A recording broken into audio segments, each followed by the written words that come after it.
Good morning mga bossing, good morning sa lahat ng mga nanonood. Nag-live na lang ako kaysa mag-upload. Oy, shout out sa iyo Allen Estuista. Nakalagay dito. Tingnan ko yung ano niya. Ala, English pa din eh. Dito lumalabas sa ating sa ating chat. Pero okay lang, shout out sa iyo Allen Estuista diyan sa Canada. Yan ang legit Banateros. Good morning, good morning. May flood control project ba dito? Ay, maganda ang mga proyekto dito. Yun nga ang isang kinabibiliban namin every time nagpupunta kami sa ibang bansa. Oo, lagi tayong nalulungkot kasi nakikita natin kung gaano kaganda sa ibang bansa. Yung iba kasing mga troll dyan sa Pilipinas, di pa naman nakapag-ibang bansa yung mga yan. Yung iba, akala nila, yung ginagawa natin pagbati ko sa pagkakamali ng gobyerno, akala nila dahil Duterte supporter lang tayo. Ang hindi nila naiintindihan is ginagawa natin yung pagbati ko sa gobyerno para sa lahat, para sa atin. Kasi deserve natin yung magkaroon ng mga ganitong blessing sa bayan natin. Kasi napakaliit ng Hong Kong. Di hamak na mas malaki ang Pilipinas sa Hong Kong. Imaginein mo kung yung leadership ng Hong Kong ang magmamanage sa Pilipinas. Kasi dito kahit maliit na lupa, talagang napapakinabangan nila dito. Dito sa dito sa ibang bansa, doon sa atin sa Pilipinas, ang dami mga nakatiwangwang na lupa. Dito talagang lahat developed, lahat may building, lahat may kung makikita ninyo, tingnan nyo na lang dito halimbawa diyan sa sa kinatatayuan natin ngayon. Nakita niyo 'yon. May mga buildings doon sa bundok. Punta kayo mo bundok, may building. Tapos may mga high-rise na mga building sa mga bundok. Ayan nakikita niyo dito kami sa may Wan Chai area. Nakita niyo yung bundok, tapos mayroong mga bahay doon sa bundok. Mayroong mga building condos doon sa bundok, di ba? So, yan yung sinasabi ko na dito sa abroad, kahit na maliit na lupa, kahit anong itsura ng lupa, talagang napapakinabangan nila.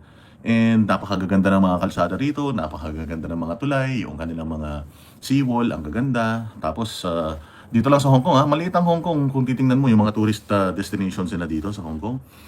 Mostly bundok, pupunta ka sa bundok, pupunta ka sa Buda, ganyan. Tapos, karaniwan mga karaniwan mga indoor activities na, di ba? Katulad ng pinuntahan namin kahapon, nagpunta kami kahapon sa may Water World. Water World ng Hong Kong. So indoor indoor water theme park. Di ba? So kayang-kaya natin gawin yung sa Pilipinas eh. Yung mga kalsada na ganyan, kayang-kaya natin gawin. Actually, kung titingnan mo nga dito, yung mga buildings nila dikit-dikit, parang mukhang mga squatter na nga eh. Pero tingnan mo yung dito, yung buhay ng mga tao rito. Maayos, maalwan, lahat ng mga tao dito may trabaho, lahat ng mga tao, walang standby dito. Lahat ng mga tao dito afford nila yung mga bagay na afford din ng mayayaman. Kung ano yung afford ng milyonaryo, yun afford din yun ng normal na tao lang dito sa abroad. Ganyan din sa ibang bansa. And almost maraming bansa sa buong mundo, ganyan na. Dito sa Pilipinas, wala eh. Sa Pilipinas, yung afford ng mayaman, hindi na afford ng mahirap. So yung mga restaurants na kinakainan ng mga mayayaman, hindi na nakakainan yun ng mga mahihirap. Dito, yung mga restaurants na kinakainan ng mga milyonaryo, kaya rin kainan ng mga normal na tao. Kasi dito, maraming means para kumita ka ng pera, maraming trabaho. Yung ibang mga tao dito nagtatrabaho 2 sa isang araw. So, mas maraming opportunity na kumita sila ng pera. Therefore, mas malakas yung kanilang purchasing power.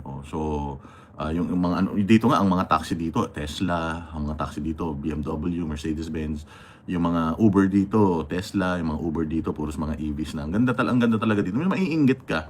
Akala siguro nila na binabanatan natin yung gobyerno ng Pilipinas, akala nila siguro dahil galit lang tayo kay Bongbong Marcos. Hindi eh. Kaya natin binabanatan yung mga nasa gobyerno sa Pilipinas. Kasi dapat kung ano yung meron dito, lalong-lalo na kayo mga OFW, alam niyo yan eh. Kung ano yung meron kayo dyan abroad, dapat meron din tayo niyan dito sa Pilipinas eh, di ba? Yung mga kamag-anak niyo sa Pilipinas, dapat meron din sila niyan. Yung mga magulang niyo sa Pilipinas, yung health benefits na meron sila sa abroad, kung saan man kayo nandoon, ilagay niyo dyan sa comment section kung taga saan kayo, di ba?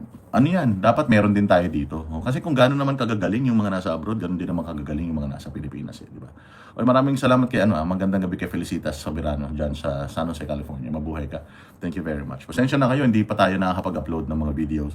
Malapit na kaming umuwi. Next week, babalik na ng Banatero sa Pilipinas. So next week, balik na po tayo sa bakbakan. But for the meantime, ganito na lang muna tayo. Mag-live muna tayo, magkwentuhan tayo. And pag-usapan natin yung mga issues na nagaganap ngayon dyan sa bayang Pilipinas. Ilagay nyo dyan sa comment section yung mga gusto nyong reaksyonan ko na mga mga nakita nyo na posts sa social media, and then re-reaction na natin yan accordingly. Watching from Sydney, Australia, si Sharon Rose, Victoria Law, mabuhay. Si Liza Malonzo from Riyadh, God bless you and mabuhay. So, yun nga, bumaba na tayo sa gobyerno kasi ano bang meron sa Cambodia? Ano bang meron sa Vietnam? Ano bang meron sa Thailand? Ano bang meron sa ano bang meron sa Indonesia? Bakit nalamangan na nila tayo? Ano bang meron sa Singapore? Ano bang meron sa at least itong mga kapitbahay natin, at least itong mga kapitbahay natin na bansa. Anong meron sila na wala tayo? Unang-una sa lahat, mas magaling tayo mag-English sa kanila. Pangalawa, mas friendly tayo. Pangatlo, mas sanay tayo sa hirap. Pang-apat, adaptable tayo. Panglima, itong bansa nating Pilipinas, kompleto yan. From yamang dagat, yamang lupa, yamang bundok, lahat kompleto tayo. Sabi ko nga sa inyo, napakaliit ng Singapore. Kailangan pa nilang pekein yung dagat. Ang Dubai, ganun din. Kailangan pa nilang pekein yung kanilang mga isla para lang magkaroon sila ng isla. Sa Pilipinas, kompleto tayo. Meron tayong isla, meron tayong karagatan na hindi na natin kailangan pekein. Dito naman sa Hong Kong, napakadami nilang napakaliit ng kanilang lupa. Kulang na yung kanilang lupa sa dami ng mga structures, building infrastructures nila. Sa atin, ang lalawak pa ng mga lupa, mga nakatiwangwang. Bakit hindi tayo nagkaroon ng ganito dense or ang tawag dyan, yung densely populated na lugar? Uy, maraming salamat kay Zabeth dito sa Hong Kong, mabuhay ka. Kay @Zabeth026, di ba? So, yun yung natin, yun yung sinasabi natin. Ano bang meron sila na wala tayo? Kompleto nandito sa atin lahat. Ang gaganda ng mga Pilipino, ang gagwapo ng mga Pilipina. Ang gaganda ng mga Pilipina at ang gagwapo ng mga Pilipino. Tingnan niyo sa Miss Universe, kinatatakutan yung beauty natin. Hindi ba? Yung sa larangan ng entertainment, yung mga singers natin dito sa Pilipinas, yung mga hindi pinapansin ng mga singers dito sa Pilipinas, pag nagpupunta sa abroad, standing ovation yan pag sumasali ng mga singing competition yan sa So, multi-talented tayo, adaptable tayo, matatalino tayo, magaganda at mga gwapo ang lahi natin.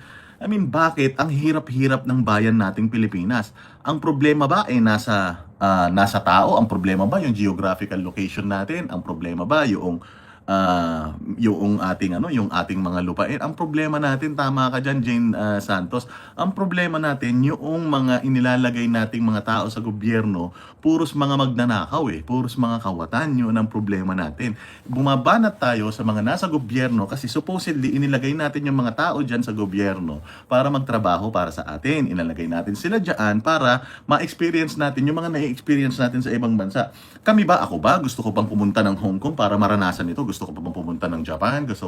Kung kaya ko nang makuha lahat ng mga nakikita ko dito sa ibang bansa, diyan sa bayan natin, diyan na lang ako. Ang sarap, there's no place like home. Kung sa tingin nyo ba, yung mga Pilipino, merong sapat na trabaho sa Pilipinas, do you think mag-a-abroad pa sila to work? Hindi na. Kung meron bang opportunity na yung mga nabibili ng mayayaman, nabibili din ng mga mahihirap katulad dito sa ibang bansa, meron tayo sa Pilipinas, sa tingin nyo, aalis pa ba yung mga tao dyan sa Pilipinas? Syempre, hindi na, di ba? So yun, bumaba na tayo sa gobyerno because hindi nila ibinibigay sa atin yung mga bagay na dapat nilang ibinibigay sa atin. Kasi every time na meron silang what do you call this, pinapangako sa atin sa tuwing may kampanyahan, na umaasa naman tayo dun sa ipinapangako nila sa atin, sinisingil natin sila. So huwag kayong magagalit, lalo na yung mga troll. Kung naniningil tayo sa kanila, sabihin nyo, hindi nyo naman binoto bakit kayo naniningil? Ganun pa rin. Binoto mo o hindi, kapag nanalo na, presidente na siya ng buong Pilipinas. Kay Dilawan ka, kay Pulahan ka, kay Duterte supporter ka. Kapag ka nanalo ka na at ikaw ang presidente ng Pilipinas, presidente ka na ng lahat ng Pilipino, hindi ka presidente lang ng mga bumoto sa iyo, hindi ba? Ganun lang naman yun. So, bumabanat ba tayo sa gobyerno dahil lang ayaw natin doon sa politiko? Oy, maraming salamat kay Nobel Tulyaw. Naku, na-miss kita, Nobel Tulyaw Nobel Tulyaw, mabuhay ka. Ang tagal na natin hindi nagkita at nagkausap Maraming salamat sa inyong pakulay. So, na-miss ko yan yung mga pakulay niyo. The rally in Canada is true. Oo nga Pero yung rally dyan sa Canada, pakilagay nga dyan sa mga nasa Canada. Kasi may mga nagsasabi na yung mga sumisigaw daw dyan, mga aktivista yung mga akbayan. Meron bang mga normal na mga Pilipino, let's say for example, mga maisog, yung mga Inday Sara for President movement, yung mga nandiyan dyan sa, oy Willie, Willie Kaliwan, maraming salamat sa iyo dyan sa Japan. Kita tayo dyan sa Japan pagpunta namin dyan ni Banat by sa December. So ayun, yun nga yung question ko. May nagsasabi kasi sa akin, may mga nagsisend sa akin ng mga videos na hinehekel si Bongbong Marcos dyan sa Canada. So ang tanong, yung mga naghehekel ba sa kanya, mga aktivista ba yon o yung mga Pilipino katulad ng mga nagpunta sa Amerika at saka dyan sa Japan? Kasi nung nagpunta si Bongbong dyan sa Japan, yung mga sumisigaw sa Japan, talagang mga yung mga Pilipino, yung mga OFW talaga. O kasi walang komunista dyan sa Japan eh. Pero dyan sa Canada, marami kasing may mga grupo. Just saw it in the reels sa Filipino Canada. Yes. Ayun na nga, yun nga yung tanong ko kung yung mga nagsasalita ba na ganyan, mga corned beef ba yan o mga Pilipino? O, kasi kung corned beef yan, wala yan, walang kwenta yan, putangin na sila rin yan, magkakakampi rin yan O, so malabo yan. Pero kung ang nandoon yung mga talagang Pilipino, katulad ng mga nasa Japan, di ba nagpunta si Bongbong sa Japan, mukhang tanga siya doon dahil talagang hinabol siya ng mga Pilipino, yung convoy niya nakakahiya pa naman dahil nire-respeto pa naman ng mga Hapones. Felicita Soberano, salamat po. Mabuhay ka dyan sa Amerika. God bless you. At saka nung nagpunta siya sa New York, halo. Merong mga makakaliwa and at the same time, meron yung mga maisog na mga Pilipino na nagpunta dyan. Di ba? So, yun ang di natin alam. But then again, nakakahiya pa rin yun. And hindi ko nga maintindihan yung Prime Minister ng Canada. Bakit mo pa i-accommodate yung isang leader na alam naman ng buong mundo na kapatid na mismo nagsabi na adik at saka magnanakaw yan, hindi ba? So, ewan ko lang, siguro politika, but then again, baka pag nakatalikod, sabi nga nila, meron nga ako nakitang post sa Facebook, hindi ba?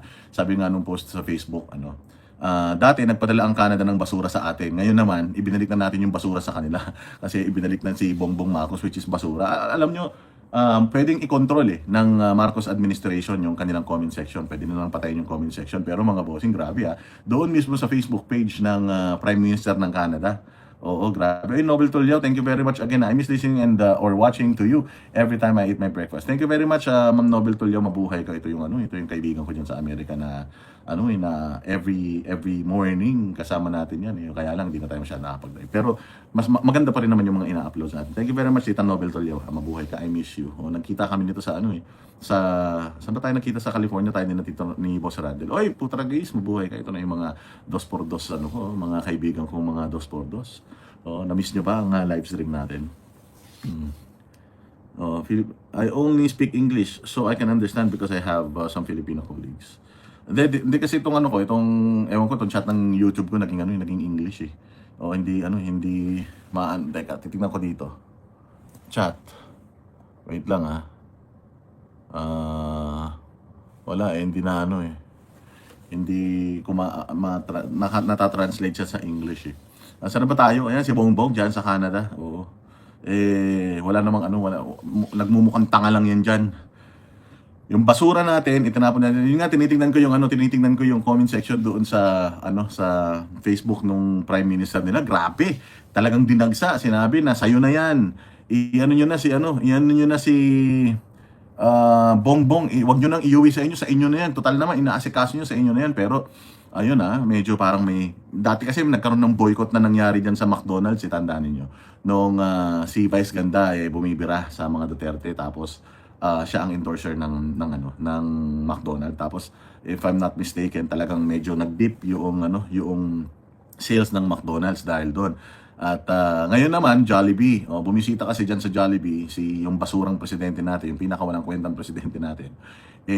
Nagpunta dyan sa Jollibee, and yun nga, naglalakad siya, minumura siya ng mga tao. Shame on you. Hindi ko alam kung naiintindihan niya yung shame on you pero shame on you, pero tumitingin siya, nakangiti pa siya. Parang hindi talaga tinatamlan nito si Bongbong ng hiya, wala talaga siyang hiya, na kahit na anong sabihin mo sa kanya, kahit na anong sigaw mo sa kanya, kahit pagmumurahin mo sa kanya siya, wala siyang pakialam. Kasi nga nanalo na siya. Oo, at saka pa-exit na siya so wala na siyang pakialam. Just the rally not effective, maybe some effects, but best, ewan ko kung anong tinagalog mo, bakit yan ang lumabas siya. Yes, so numb, talagang wala na siyang pakiramdam. Sabi nila kapag ka-addict daw, ganyan kapag ka-addict ka, kahit anong sabihin sa'yo, wala ka ng pakialam. Kapag ka-addict ka daw, puging-pugi ka sa sarili mo. Lahat ng ginagawa mo, feeling mo, tama. Ganun daw pag-addict. Kaya nakakasama pa natin na addict siya. Hindi, yung kapatid niya mismo nag-akusa sa kanya. Maniniwala ba ako sa kapatid niya? Oo naman. Mas maniniwala ako sa kapatid niya, syempre, kesa dun sa spokesperson niya na wala namang alam tungkol sa pinagdaanan nila, hindi ba? So, nakakaya talaga itong mga ano, pag binasa mo talaga yung ano, yung comment, o ayan, nakalagay doon, King of Corruption, Flood Control Scandal. Tapos pag tinignan mo yung mga tao na nagko-comment doon sa Facebook account or page nung Prime Minister ng Canada, pag tinignan mo, mga totoong tao. Hindi sila katulad ng mga nagko-comment doon sa ano natin, nagko-comment doon sa ating mga ano, Facebook. Pagka nagla-live tayo sa Facebook, nagko-comment na pagka chinek mo yung mga account nila, wala talagang mga pangalan eh. Walang mga ano account, walang mga ano, mga followers. Pero pag tiningnan mo yung mga ko-comment doon sa Prime Minister ng Canada, grabe talaga, mga totoong tao, mga talagang private at personal mga accounts. Nakakatuwa rin eh. Kasi yun nga, alis pa ng alis, di ba? Pero yun nga, yun yung sinasabi nila na sa kabila ng nangyayaring gulo dito sa Pilipinas, di ba may rally ang Iglesia ni Cristo, umalis pa yung presidente natin. Maraming mga nagsasabi na bakit pa siya na nagkaroon daw ng ex-deal, kaya umalis na siya kasi initially sinabi hindi daw itutuloy yung pag-alis niya, pero biglang ituloy yung pag-alis niya, and then pag-alis niya the day after natapos na yung rally ng Iglesia ni Cristo. So ang tanong, nagkaroon nga ba ng ex-deal? Kasi maraming mga nag-aakusa sa Iglesia ni Cristo na nagrarally lang daw sila, pag nakuha na yung gusto nila, humihinto na sila, o ganun, may mga ganyan eh. Kaya nga pinaliwanag ko nung nakaraan na palagay ko hindi naman ganun. Siguro naman, klaro na din sa atin na hindi yun ang layunin ng Iglesia ni Cristo, na hindi lang makasuhan si Rodante Marcoleta. Kasi kung totoo yung kumakalat na chismis na nakipag-ex-deal na sila sa gobyerno, ayan na, nakita nyo naman, kinasuhan na kahapon ng sa Sandigan Bayan si Rodante Marcoleta ng plunder. At mayroon pang 3 kasali doon sa plunder na yan, si Mike Defensor at saka yung 2 funders ni Rodante Marcoleta dyan. So ano ba yung naging issue niyan? Okay, paliwanag natin ng konti. Tapos kayo ang mag tumansya kung ano yung tama. Okay. So, tumanggap si Rodante Marcoleta ng pera, 75 million from total of 75 million. 30 million kay 35 million yata kay Mike Defensor, or 30 million plus how many millions na lang doon sa dalawang other person na sinasampahan ng plunder. Sabi kasi sa plunder law, yun daw hindi lang daw, kasi lagi natin sinasabi is public funds, di ba? Public funds, yung ginamit mo, ninakaw mo yung pera ng taong bayan, taxpayers' money, ninakaw mo. Therefore, pwede ka nang kasuhan ng plunder. Sa plunder law pala, hindi lang basta pera ng gobyerno.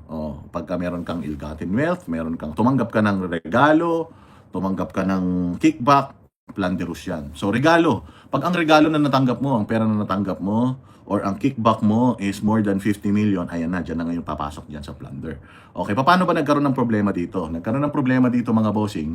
Nag-file siya ng Certificate of Candidacy ng December na siya ay tatakbo bilang senador sa May elections. Ngayon, January, nagbigay sa kanya ng pera itong mga tao na ito. So nagbigay ng pera sa kanya itong mga tao na to, si Rodante Marcoleta mismo yung umamin sa kanyang show sa Net25 na may nagbigay talaga sa kanya ng pera ng January na tinanggap niya, na hindi niya inilagay sa kanyang sose, kasi nga ayaw naman nung mga tao na mapangalanan sila. So parang hiniling na lang nung mga tao na yon na nagbigay sa kanya ng pera is, utang na loob mo na lang yan sa amin, wag mo nang bayaran. So basically, binigay namin yan sa'yo, no strings attached, pero may utang na loob ka sa amin. Parang ganun yung pinalalabas nila. So ngayon, si Rodante Marcoleta tinanggap yon, and then nagkaroon ng election, hindi niya nilagay sa sose, nagkaroon ngayon ng kaso sa COMELEC. So yung kaso sa COMELEC, ang dinahilan ni Rodante Marcoleta doon sa kaso niya sa COMELEC is hindi niya ginamit yung pera na yun sa kampanya. Natanggap niya yung pera na yon, pero dahil nga ayaw nilang mapangalanan so hindi niya ginamit yon sa kampanya. At yun na yun. So kaya na-dismiss yung kaso niya sa COMELEC. Ngayon ang problema, yung dinahilan niya sa COMELEC, yun ang ginamit ng ombudsman para kasuhan siya. Na tumanggap siya ng pera, kasi bawal nga ang tumanggap ng pera, lalong-lalo na gift ang any government official. Kasi technically, congressman pa siya during that time. Noong January 2022, siya ay congressman pa. At sabi nga nila, magsisimula lang daw, magiging legitimate candidate ka kapag ka nagsimula na yung kampanya, which is mga March yan. So yun. Ginamit ng ombudsman yung reason niya para ma-dismiss yung kaso niya sa COMELEC at yun ang isinampa sa kanyang kaso. Kumbaga, ang ginamit na ebidensya ng ombudsman is yung mismong mga statement niya sa kanyang mga panayam patungkol doon sa pondo na yun. So, kaya bang patunayan ng ombudsman na ng plunder itong si Marcoleta? Hindi natin alam. Pero kaya ba ni Marcoleta na lusutan itong kaso na ito? I believe so. Magaling man yan si Marcoleta at hindi naman yan magbibitaw ng salita si Marcoleta na ipapahamak niya yung sarili niya.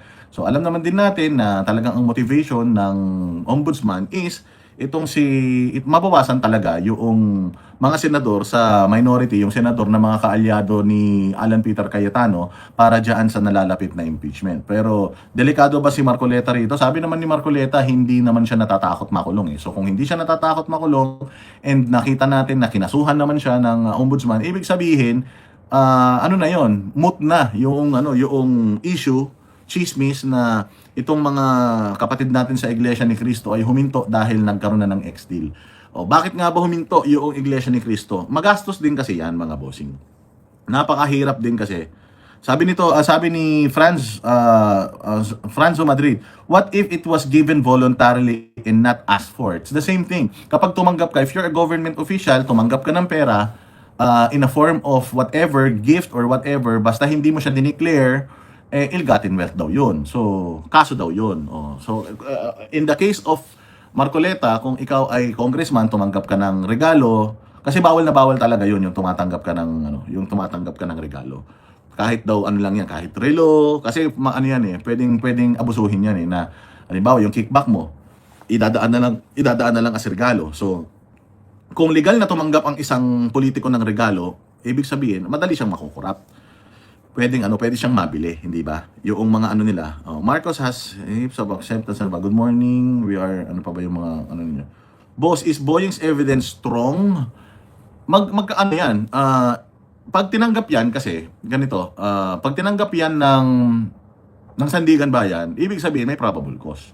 Kasi, pwedeng i-dismiss ng pwedeng i-dismiss ng Sandigan Bayan yung kaso na yan kung walang tawag dito. Kung walang probable cause, i-dismiss yan. But may nakita yung Sandigan Bayan na probable cause, kaya tumuloy. Yun ang problema. Ang problema nito, hindi pa naman, na-raffle na kasi yan na-raffle na siya sa Sandigan Bayan. So, yung Sandigan Bayan, nasa sa kanila na yun, kung mag-i-issue na sila ng warrant of arrest. Kasi nga, ang plunder po kasi is walang walang bail. So, pag nag-issue sila ng warrant of arrest, kailangan mag-adhere ni Rodante Marcoleta. That's if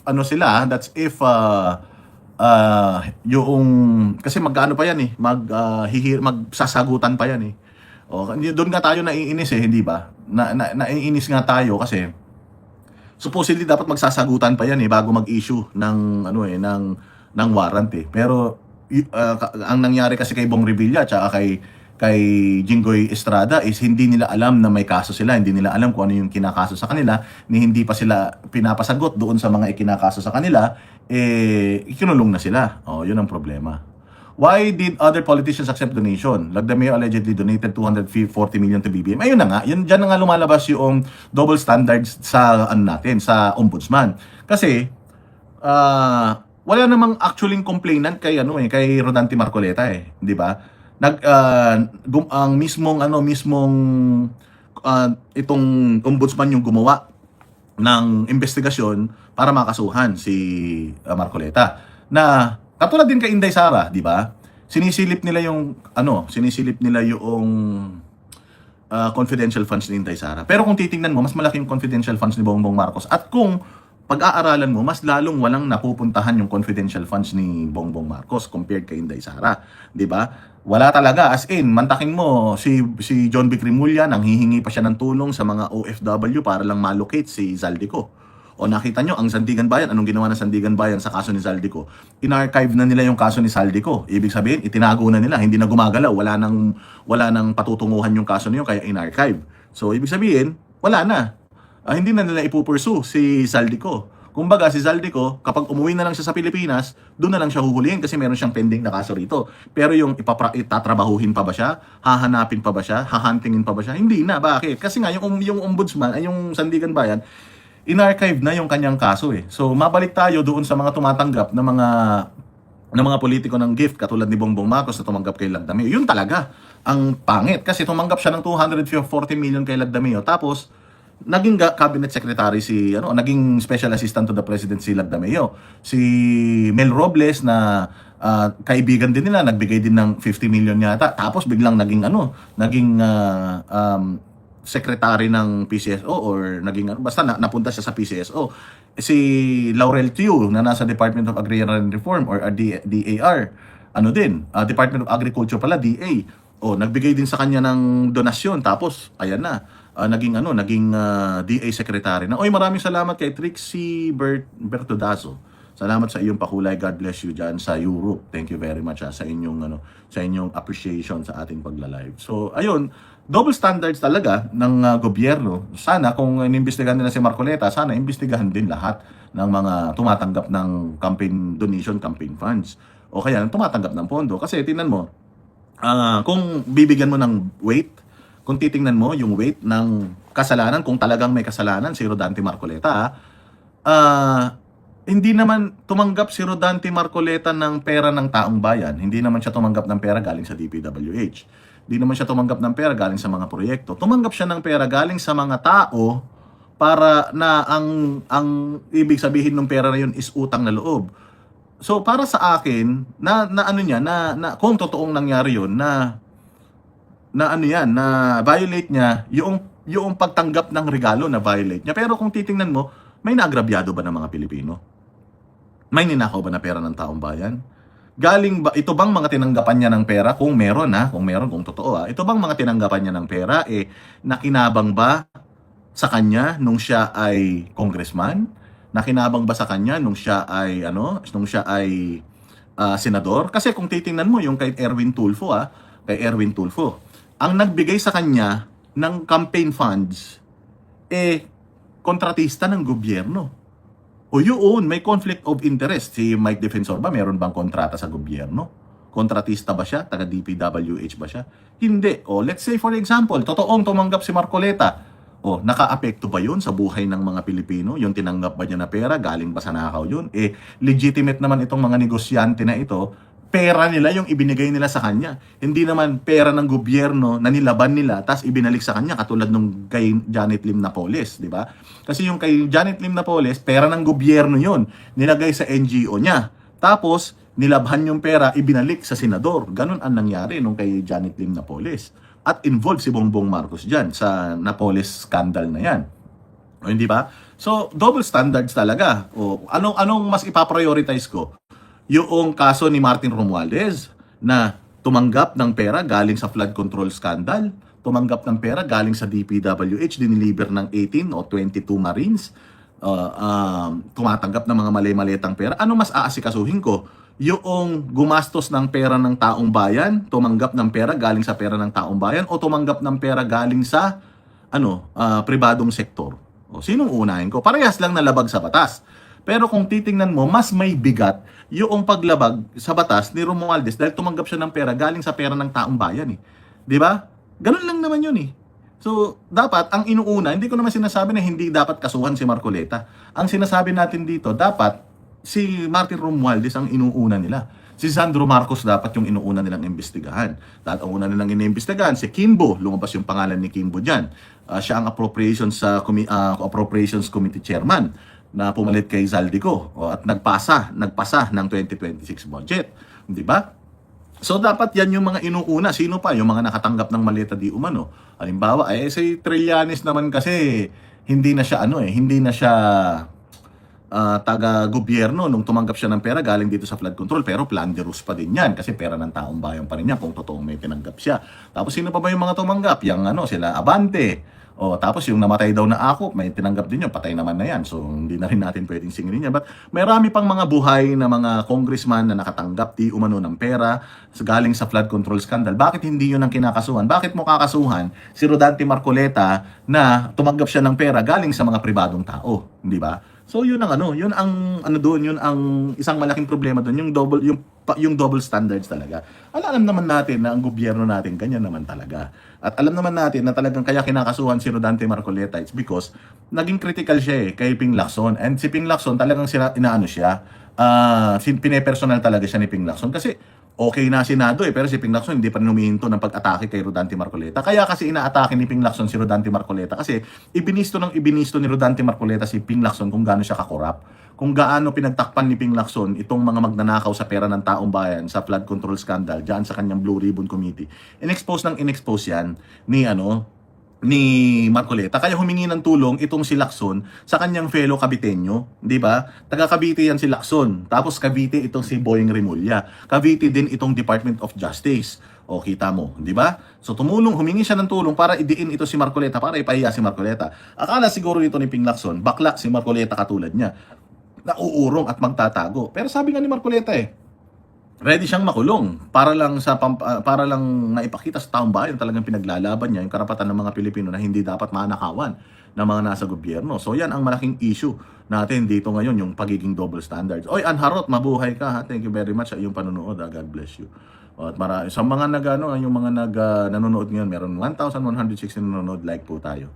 And i-share po natin itong i-share po natin itong live stream na ito para makarating sa kinaukulan. Sige, ilagay nyo pa dyan kung ano yung gusto nyo reaksyonan natin. Pero yun klaro na yung Iglesia ni Cristo hindi sila nakipag-ex-deal sa gobyerno kasi kahapon kinasuhan na si Rodante Marcoleta. Okay? At di natin sinasabi si Rodante Marcoleta ay guilty, di rin natin sinasabi na hindi siya guilty. Pero ang sinasabi po natin dito, dapat ang unahin ng ombudsman, hindi si Rodante Marcoleta, dapat unahin ng ombudsman yung mga lumabas na mga pangalan diyan sa kasi sabi nila gagamitin daw nila yung statement ng 18 Marines sa pagsasampa ng kaso kay Martin Romualdez. Hanggang ngayon di pa nila sinasampahan ng kaso si Martin Romualdez. Sinabi nila na ang basis daw ng pagsasampa nila ng kaso kay Martin Romualdez ay yung statement ni Guteza.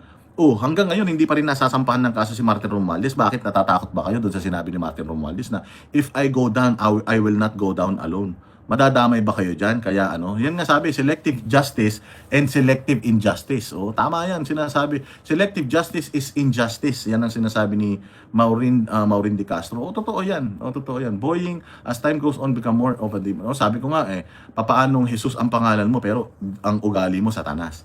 Ewan ko nga, bakit dapat ito si Boying Remulla, yung ganitong edad niya, tapos nagkaroon na siya ng malalang sakit, na yun dapat yun, life-changing na dapat yun. Iniba niya na dahil syempre anytime pwede ka nang mamatay, so dapat gumawa ka na ng kabutihan sa kapwa mo, hindi ba? Pero hindi ko alam bakit parang kung mas demonyo siya noon, mas demonyo pa siya ngayon di ba? Kahit harap-harapan yung pagsisinungaling nila, wala na silang kinatatakutan Ito lang talaga yung administrasyon na kung magsinungaling at kung manloko ng taong bayan, talagang harap-harapan. Kahit umaga, sabi ko nga sa inyo, yung mga magnanakaw nitong administrasyon ni Bongbong Marcos, kahit papaano may magnanakaw din ng panahon ni Pangulong Duterte, pero nagnanakaw sila talagang kung pwede lang madaling araw, oras ng gabi, para lang hindi sila makita, pero tas mga nakamaskara yan. Dahil nga sobrang higpit ng gobyerno ni Pangulong Duterte noon, pero ngayon ibang klase, mga bossing.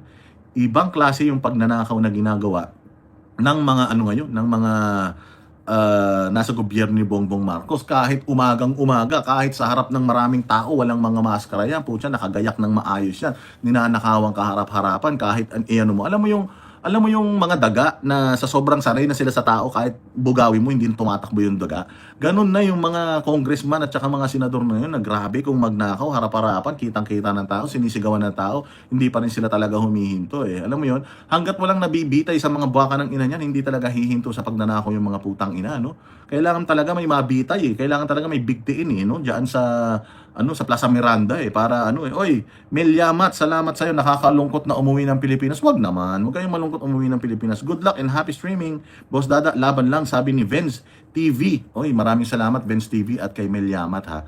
Salamat sa inyong pagpapakulay. God bless you. Sana mas dumami pa ang inyong mga blessings. So ayun, yun nga ang natin yun ang nakakainis. Wag kayong mawalan ng ganang umuwi ng Pilipinas. Umuwi kayo ng Pilipinas kasi napakaganda ng bayan natin Pilipinas, maniwala kayo. Napakasarap mabuhay sa Pilipinas. Kami kung hindi lang kami syempre gusto rin naman natin maranasan yung maayos na transportation, maayos na mga tourist destination. Kaya kami nagpupunta sa ibang bansa. Kasi marami talaga sa Pilipinas mga bagay or maraming mga bagay dito sa ibang bansa na wala sa Pilipinas, and gusto nating ma-experience yun para magkaroon tayo ng pag-asa, magkaroon tayo ng goal sa buhay ba. O maano natin yung mga baka sakali yung mga nandirito, ako kasi every time na nagpupunta ako sa ibang bansa, mas nagiging makabayan ako eh. Naaawa ako sa bayang Pilipinas every time na nagpupunta ako sa ibang bansa kasi paglapag ko sa airport, paglapag namin ng airport ng Guangzhou, ang ganda. Oh, tapos umikot kami dun sa Guangzhou, China, ang ganda doon. Parang sabi ko, my God, dati lang probinsya ito, pero grabe, ang unlad na. Dalawang city yan, yung isa pa yung Shenzhen. Diyan yung mga robotics, diyan yung mga pinakamalalaking pabrika ng mga electric vehicle. So pagkatapos yan, napunta kami ng Shanghai. Pagdating namin sa Shanghai, ang ganda ng klima, ang ganda ng mga kalsada. Alam mo, kahit maliliit na mga tawiran lang, merong signal light. Ayun, tawag doon, stoplight. Yung mga 3 hakbang lang, nakatawid ka na.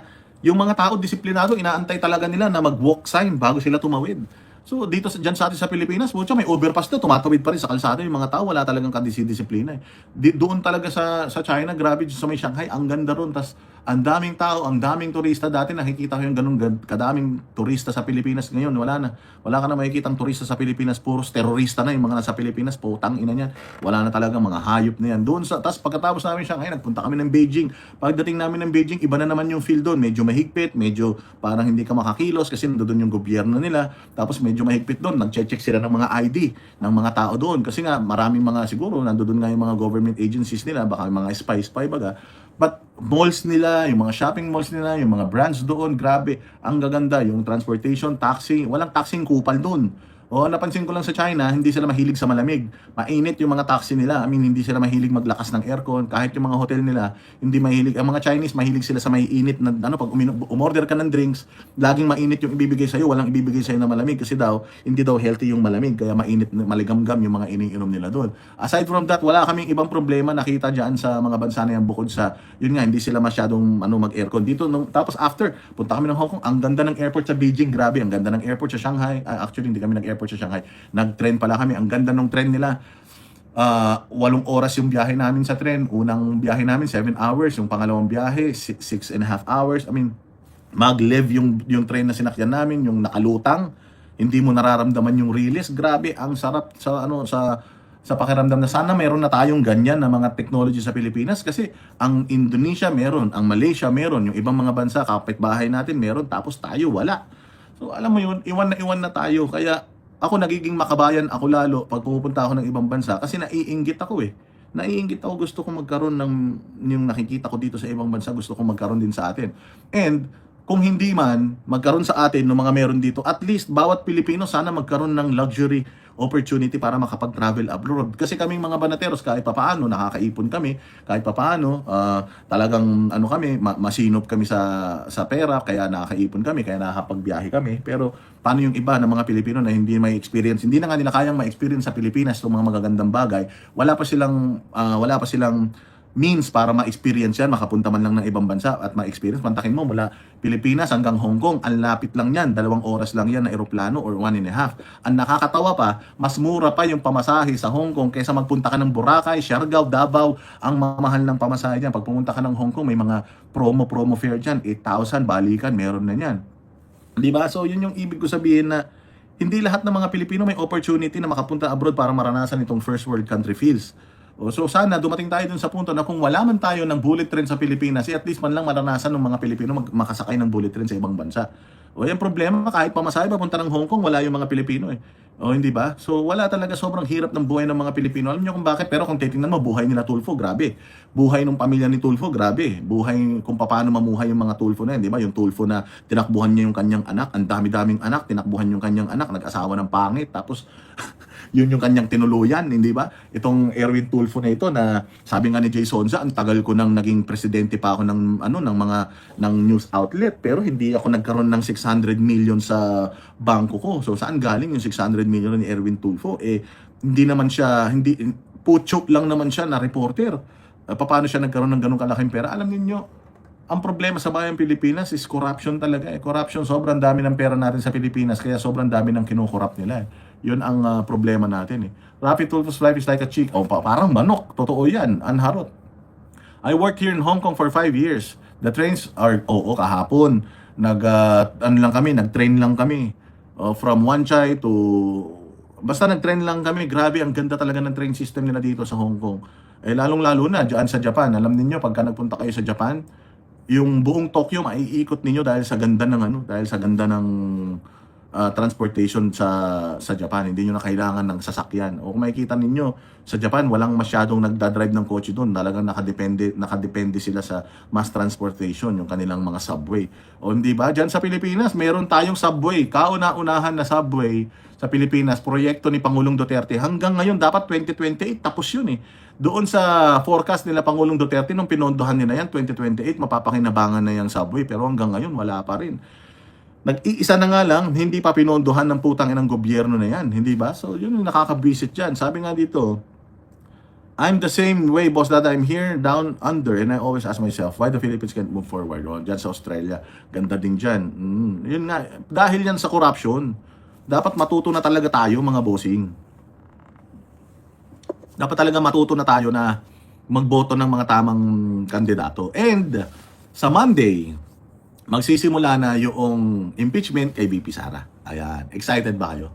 I wish I could meet you in person. Sabi ni Dayan. Oh. Sige na, sa Hong Kong. Oh, mamaya pupunta kami ng Tsinchatuy at saka pupunta kami ng Mongkok. So, ang alam ko, magna-night market kami sa Mongkok. So, mga kababayan natin, mayroon kayo extra time.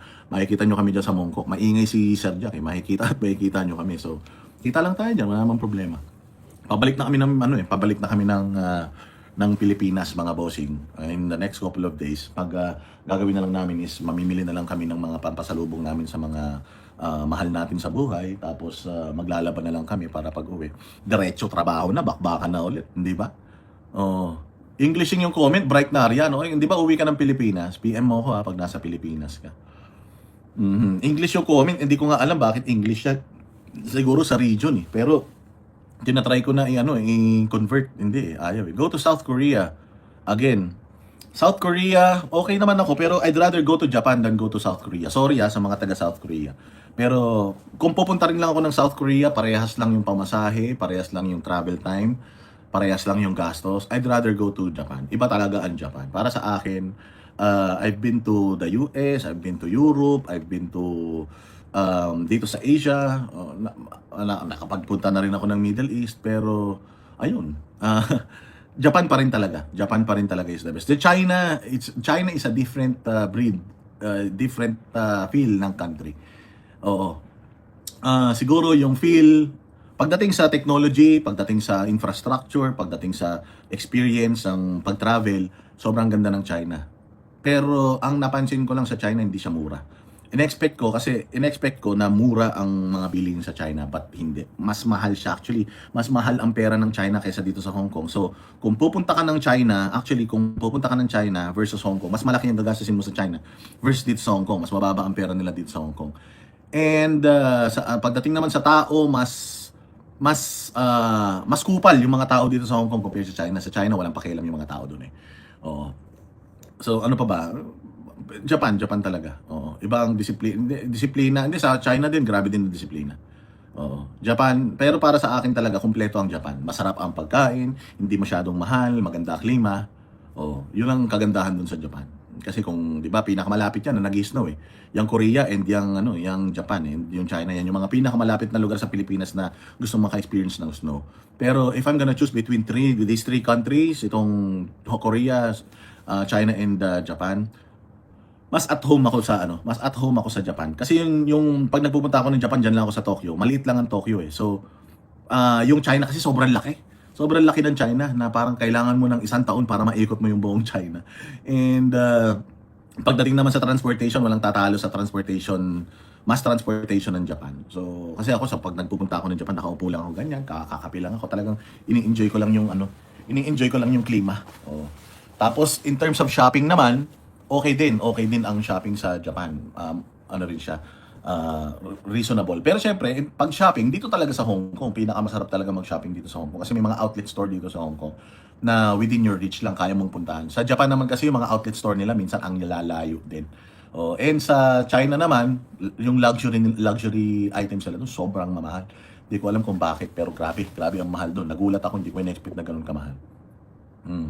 Pero masarap mag-business pag kumuha ka dito sa China ng mga products and ibibenta mo sa Pilipinas.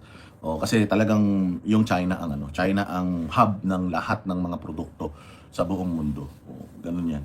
So again, Monday, mag-start na yung impeachment. Ang presiding officer daw ay si Win Gatchalian. Hindi ko lang alam kung si Win Gatchalian. Canada is waiting. Alin is waiting? Yung kwarto ko dyan, ha. Kasi ang alam ko, may nag-i-invite sa amin dyan sa Canada, eh. So, malay mo naman.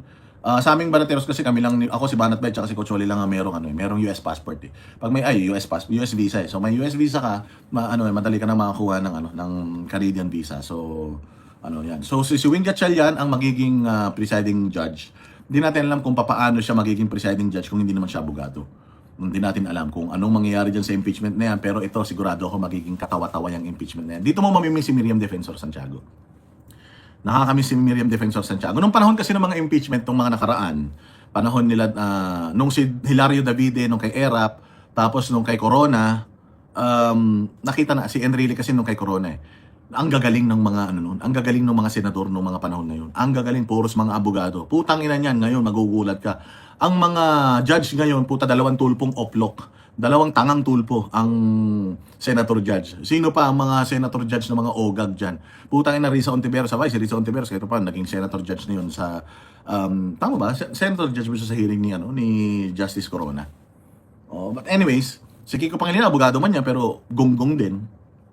Sino pa ba yung mga nakakatawang mga si Robin Padilla, magiging senator judge. Pero sabi ko nga sa inyo, si Robin Padilla is always willing to listen. Si Robin Padilla, huwag nyo mamaliitin si Robin Padilla kasi ganun na ganun si Robin Padilla, matalino yun. Hindi man siya abogado, hindi siya sigurado, hindi siya kasing bobo ng 2 tulpo. So hindi ko alam kung anong gagawin talaga ng 2 tulpo dyan. Magbibentalo na naman siguro yung mga abnormal na yan.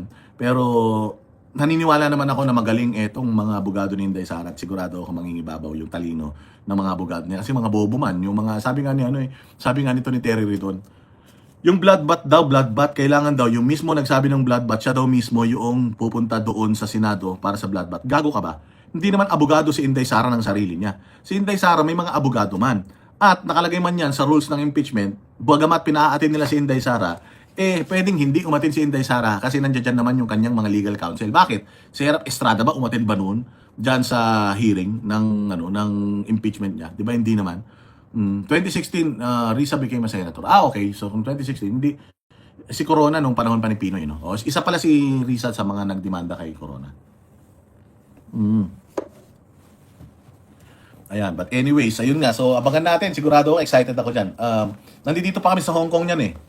Pero sabi ko, hindi ako aalis ng hotel sa Monday kasi talagang papanoorin ko yan. 2:00 ng hapon magsisimula yung impeachment. Umpisa pa lang yan, sigurado bakbakan na yan. Si Kapunan, wala yan, walang kwenta yan. Walang mga silbing mga abogado yan. Kaya nga kung sino-sino pang mga pinagkukuhaan nitong prosecution team kasi alam naman ng prosecution team na hindi sila capable, eh. William Jojo de Guzman, ewan ko, tagal na namin hihiyahin si Jojo de Guzman, maarte masyado. Hindi nagpapakita sa amin, eh. 7 AM dyan. Sige, ilalive natin yan, Anharot.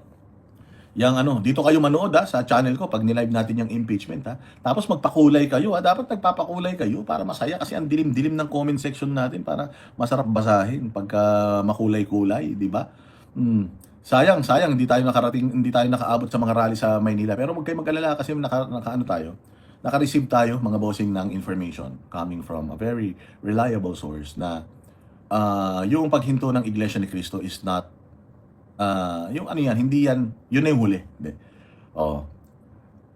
Mayroon pa mga susunod na may mga susunod pang mga rallies, may mga susunod pang pagpapahayag. Depende sa kung papaano i-handle ng gobyerno yung rally nila nung nakaraan. How they are going to address the issues nung nag-rally sila. Kasi kung ang gobyerno natin is hindi pa rin magtitino, puros katarantaduhan pa rin, wala na yan. Ano sabi ni Anharot? English, chatbox, auto English, hindi ko nga matagalog, Anharot, eh. Kahit yung kay Jack Argota, ganun din, tinitingnan ko, ito, ko yung laptop ko, andi dito yung laptop ko, nasa cellphone nga ako nagla-live ngayon, kasi gusto ko thank you sa pagpapamember, ha, kay love ko to, ha, mabuhay ka. Hindi ko mapalitan ng Tagalog, visit na yan, kaya nabibisit ako kaya nung nakaraan, doon ako sa Facebook nag-live kasi Tagalog. Doon naman sa Facebook, ang dami namang troll.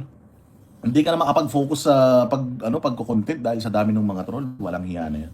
But anyways, at least, Dito, ganun muna ang gagawin natin. Mamaya, itong ano na to, i-upload ko rin ito sa YouTube natin, sa isa pang YouTube channels natin. Basta mag-like lang po kayo and mag-subscribe, mag-follow lang po kayo sa ating mga Facebook pages at ating mga YouTube. Si Banat Bay, oo, may sakit. Ilang araw na siyang hindi nakakalabas eh. 3 araw nang hindi nakakalabas si Banat Bay, hindi ko pa siya nakikita eh. Kanina minessage ko siya. Minessage ko siya kanina, tapos sinabi ko nga sa kanya na if he needs anything like food and medicine. Alam ko si Banat Bay kasi pag nagbiyayat, isang damukal ang dala niya na gamot, parang may mercury drugs na dala yan. Pero hindi ko lang yan pagkain. So, tinanong ko siya kung may kailangan siya. Natin. Auto-translate. Ginawa ko na lahat. As in, ewan ko pag dito ako sa laptop na nag-live siguro. Kaya lang, wala kasi akong extra monitor kaya hindi ako makapag-live sa laptop eh.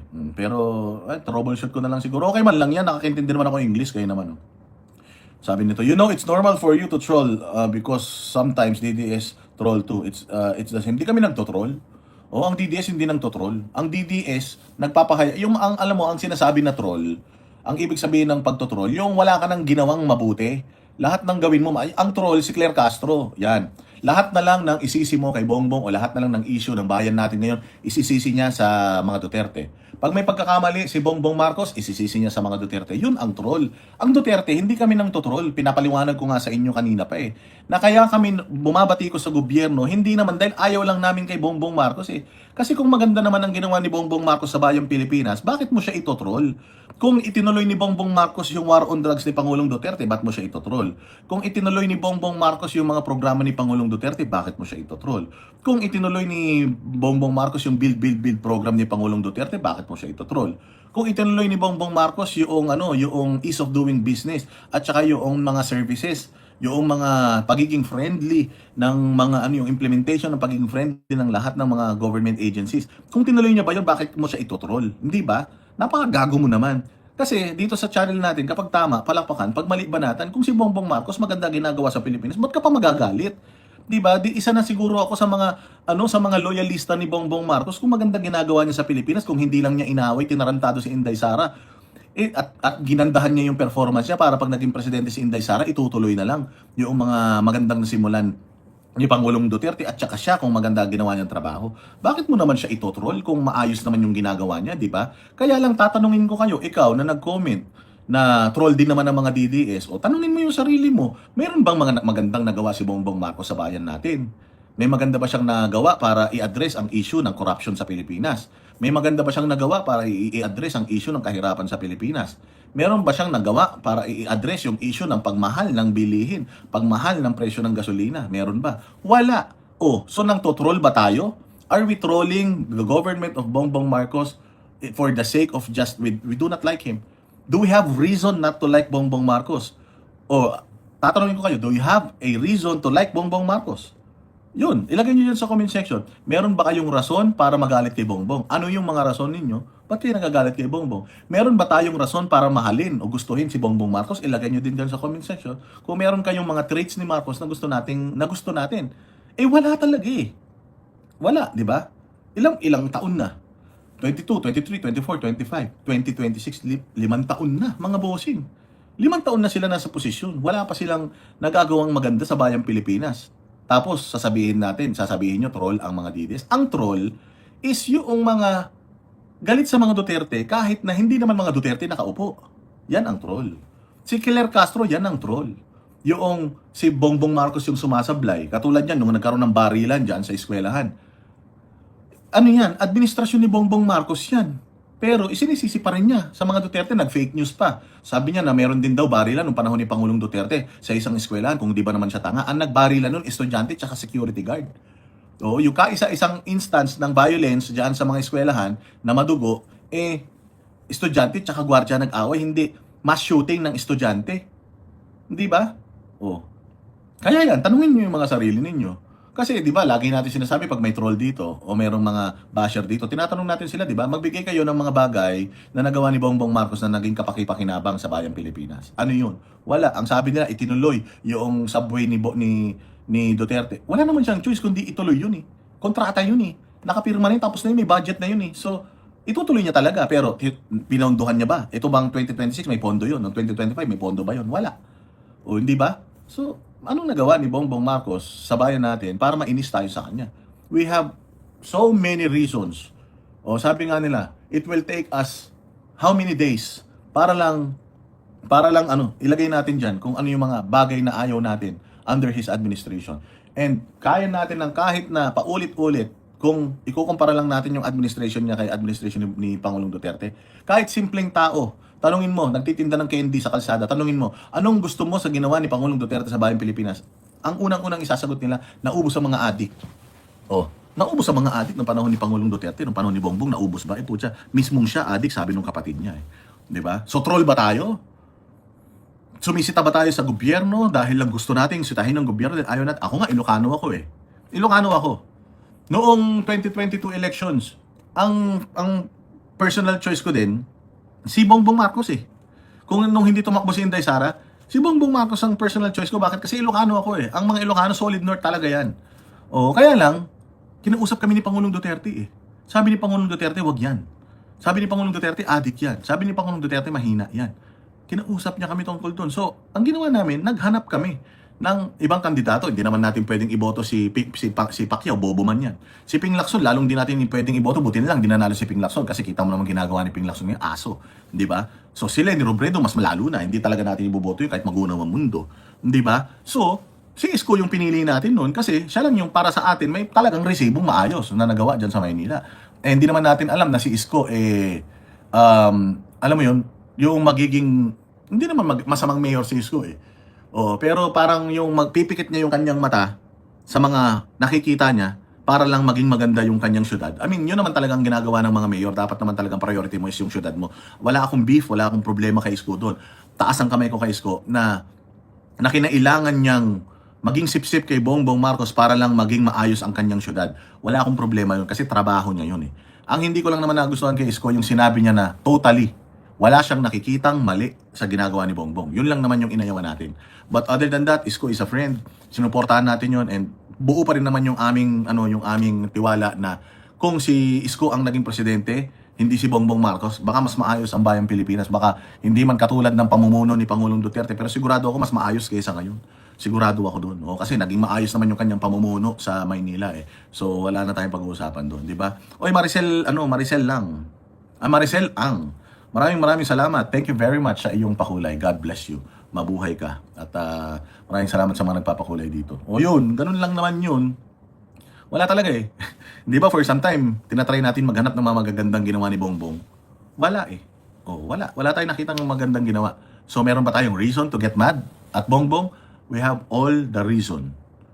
Poverty, graft and corruption, pagtaas ng presyo ng bilihin, pagdami ng krimen, walang proyekto, pagnanakaw, 18 trillion na yung utang natin. Pag tinanong mo si Claire Castro, ang laki na ng utang natin, isisisi na naman niya kay Duterte. Si Duterte may pinakamalaking inutang, putang ina mo. 6 na taon na inutang ni Duterte, 3 taon lang inutang ni Bongbong, tarantado ka. Di ba?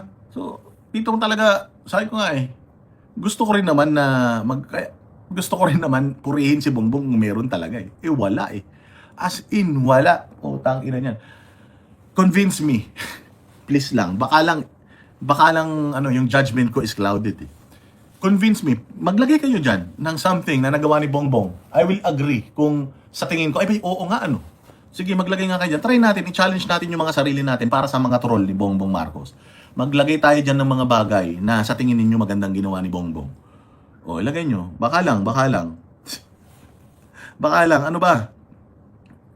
I got infected with Banat by Boss Dada because I smelled his scent. Now I have cough and cold. Nag-picture ba kayo ni ni Banat by Girly? 'Di ba? Ba kayo? Nagkasakit sila basketball, Diyos ko naman.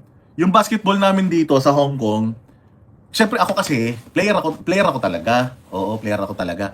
High school pa lang ako, varsity na ako. Elementary ako, player na ako ng track and field. High school, player na ako ng basketball team namin. Naglaro na ako sa palarong pambansa. Tapos nung college ako, player ako naglalaro na ako sa mga commercial league. Tapos nag-MMA at saka nagre-wrestling na ako noon.